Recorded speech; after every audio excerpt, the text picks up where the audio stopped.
السلام علیکم دوستو آج کے جدید دور میں ہم سوشل میڈیا پہ اکثر یہ دعائیں مانگتے ہیں کہ یا اللہ امت مسلمہ کی نجات کے لیے کوئی سلطان صلاح الدین ایوبی بھیج دے، کوئی محمد بن قاسم بھیج دے،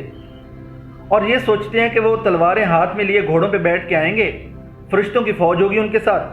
اور وہ آ کے ہمیں نجات دلائیں گے۔ اور ہم اپنے اندر کا سلطان صلاح الدین ایوبی، محمد بن قاسم جگانا ہی نہیں چاہتے۔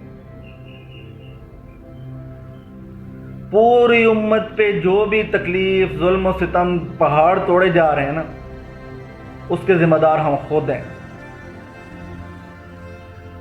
کیونکہ آج تک ہم نے پوچھا ہی نہیں ہے کہ جو ہمارے حکمران بنے بیٹھے ہیں، اگر وہ آ کے ہمارا حکمرانی کرنا چاہتے ہیں، ہمارے اوپر بیٹھنا چاہتے ہیں، ان کا کیا فائدہ ہے؟